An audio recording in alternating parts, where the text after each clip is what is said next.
Hello and welcome to all of you for this extra credit lecture survey or lecture series, rather you can say.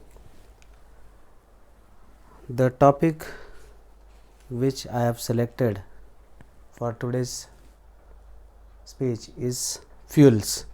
Now fuels is a broad topic, and there are two types of energy resources, renewable and non-renewable, but let us start with the definition part. So how fuels are defined?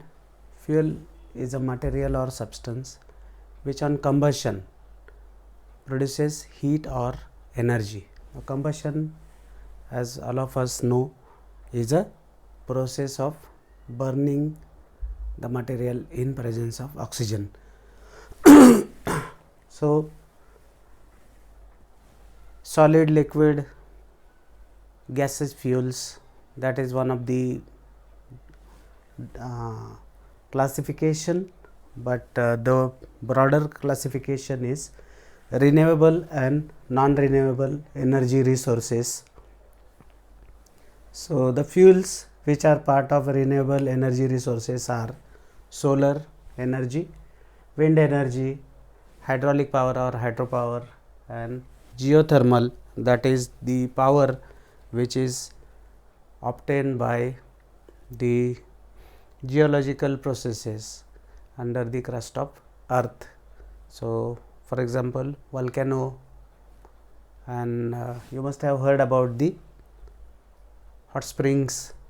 So the energy is coming from the geothermal process, and the heating of water is done, and we have plenty of hot springs all over world. Then comes the non-renewable energy resources. Oil, natural gas and coal, they are collectively termed as fossil fuels, and second is nuclear power. You can add some more to this tally, like biodiesel you can add to that, and so on. So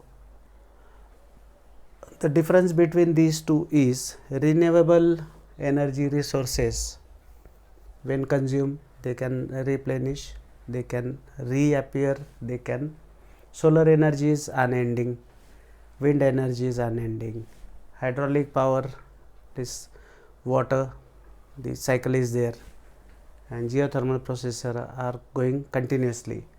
But when you come to non-renewable energy resources, these are the things which are produced by nature and below the crust of earth, and the process requires thousands of years. So once these are consumed, they cannot be restored so easily. That's why they come under non-renewable energy resources. The same is true with nuclear power. We know that uranium, plutonium, these are all the radioactive materials, and the nuclear fission reactions are effectively used to produce the electricity. We apply some coolant and then electricity is produced, and the turbines are used for the purpose, and the nuclear energy is the best energy, but the nuclear the radioactive substances, although they are abundant, but they also have certain lifetime, and they will also get over a period of time. So first of all, let us start with the renewable energy resources. The first one is solar power. The device which we use for converting solar energy into electricity directly, a photolight to electricity, is solar cell. Now, solar cell, this is the schematic diagram. N and P type semiconductors are joined. Then this top surface is anti-reflecting surface, so your light should absorb, and these are two connectors, and this is the load. So, normally they put it as load here.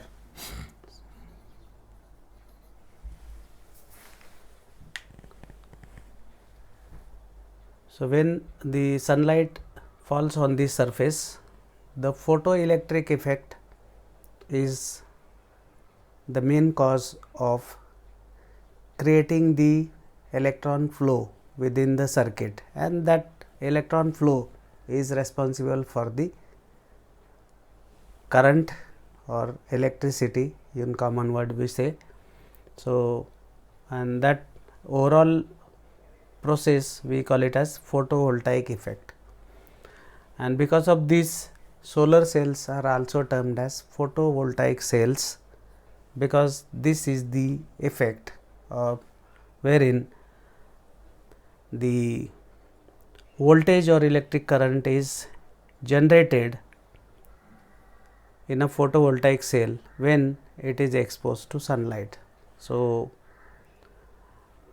this is an important concept. Normally we come across all these kind of things in physics. Even metallic surfaces where you can see this kind of photovoltaic effect. The efficiency, this eta stands for efficiency. Efficiency of solar cell is approximately 33%. That means 2/3 of the energy is lost. Maybe reflection is there, refraction, and so on.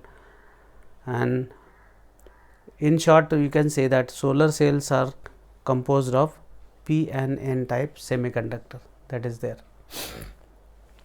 Depending upon the compositions, there are different types of solar cells: silicon, germanium selenide, germanium and selenium together, gallium arsenide, cadmium telluride, copper indium gallium selenide. These are, now the compositions are different. Basically these are all P and N type semiconductor. Silicon means there should be one P type, N type, and the composition of the material changes, the overall picture would remain same. Now, where the electricity is used, the solar energy, as it is not causing any environmental hazard, it is the cleanest form of energy. It has got advantages. The only disadvantage is you have to put initial amount to set up the solar panels, and that is costly. Otherwise, the electricity which is continuously prepared by the process of photovoltaic effect is going to be cheaper when it is used repeatedly. Nowadays, these solar cell or solar panels are used to make electricity at domestic level, household uses, some industrial uses also. We have started with a big plant is there in Gujarat, wherein there are some examples wherein the requirement of the entire village of electricity is met with solar panels. Solar pumps are also available. The water pumps, water pumps can also run on solar cell. So, farmers can use this technique or this renewable energy, and government is giving some concession, some grants to the farmers, so that they can adopt this technique, and the hydraulic electricity or the other form of electricity requirement would be less. So, solar cell or solar energy is the key energy in this era, and of course, I will be sharing some notes also with you. Just to begin with, I am doing some superficial revision of all these things, and then eventually you will get the notes also for this.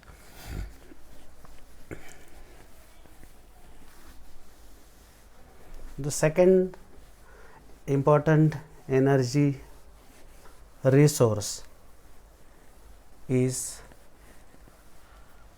hydraulic resource, or we can call it as hydro energy.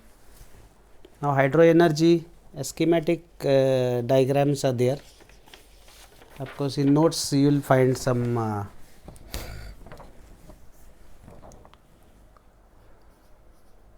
this is dam, then water flow,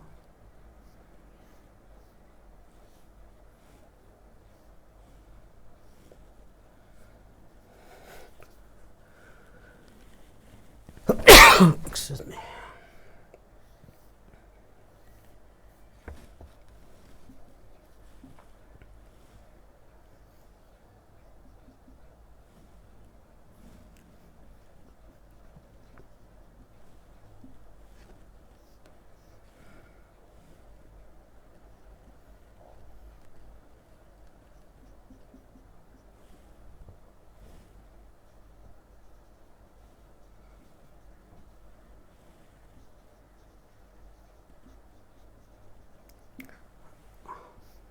This is reservoir or dam. This is the water which is flowing into the system. This turbine is there. So, with a flow of water, it rotates and it generates electricity. The schematic diagram I am showing you.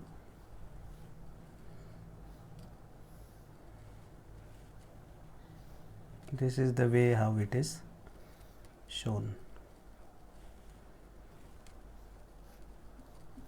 This is schematic way of showing the electricity. Okay. So, we have so many water dams in India, right from Bhakra Nangal to Koyna. They serve dual purpose. One is to supply water for drinking and irrigation purpose, and whatever excess water they have, it can be used to generate the electricity, wherein the water flow, that energy with which water flows out from the dam is used, that speed of water is used, and turbines are used to, and from turbines the electricity is generated, and this is the cleanest form of energy. The only problem is the water level should be optimum in dam. So, there has to be some management of water resource. That is the only thing. Otherwise, we have very good plants all over India. Now, this hydropower or hydraulic power is derived from the energy of falling or fast running water, so flowing water. In normally the flow of water can be streamline or turbulent. So, if it is more turbulent, it would be helpful here, I guess. The important projects which are the part of hydropower project in India are Bhakra Nangal, the Himachal Pradesh, then Salal is Jammu Kashmir, Bhandardara, Bhatgar, Bhatsa and Bira, they are located in Maharashtra. Even Koyna plant you can add to that tally. So these are all hydropower power stations or power plants wherein the electricity is produced from the flowing water, and this electricity is going to have multiple uses. Are the major chunk of our household electricity is supplied by either water, or the second measure is the burning of coal. So we can call it as thermal power plants, but the problem with them is they can lead to some environmental pollution, and that's why we should have a clean energy resources to overcome those problems which are pertaining to the global warming and all. So here no heating, it is just a flowing water's energy is utilized, and you get so many rewards for it. So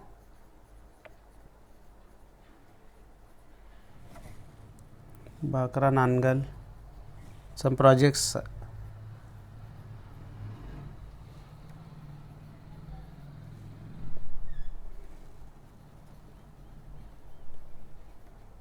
Bandar Dara, this is HP, Jammu and Kashmir, Maharashtra. So some of the power. We also have, say, Hirakud Dam on Narmada River.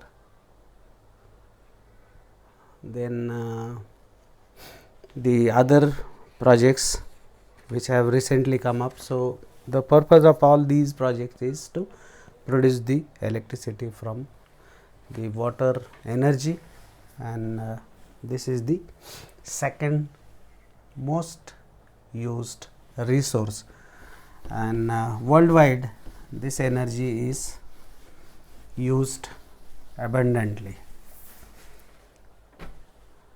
Then we will talk about the geothermal processes. Now geothermal processes,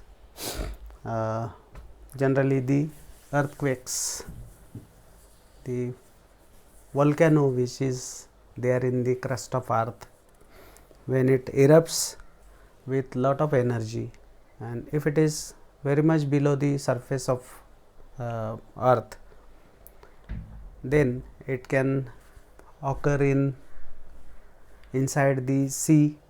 So we can get some tsunamis or some disastrous things are happening, but if it is very much beneath the earth crust, then that can heat up the water, and that geothermal energy also a source of hot spring, and the controlled heating would be there. Now in some places on earth, the geothermal process is responsible for the life in that patch. Say for example, Yellowstone National Park in US, wherein you have got this sulfur is responsible for all that hot water. The other places commonly are in Japan, where the extreme cold climate is there, but we have hot springs also. So hot springs are the places wherein life can survive. Okay. Then the wind. Now wind, you must have heard about windmills. Now windmills are also operating on the speed of wind, the direction, and accordingly vertical, horizontal windmills are placed, and when they rotate, the shaft is there, they are attached to turbines. So schematic diagrams are there, so I will be providing all those notes to you. So this is also a renewable energy And winds, as you know, they have peculiar direction, speed. Sometimes they are disastrous also when they turn into cyclones. Some cyclones are horrible, just like in US you got tornado. They have lot of energy, but that energy is not useful because that is causing disaster, and in fact it spoils the habitat of a human being. So, but if it is controlled, you can use it for the betterment of mankind. So, these are 4 renewable resources. In my next speech, I will be talking about the non-renewable energy resources. Of course, I have all the notes which I will be uploading on your group so that you can read. And one important thing is there will be 5 questions from fuels which will be appearing in your internal exam, which would be conducted by chemistry department probably on 31st of January something, the tentative date which I know. You may be also knowing the date. Okay. Thank you very much.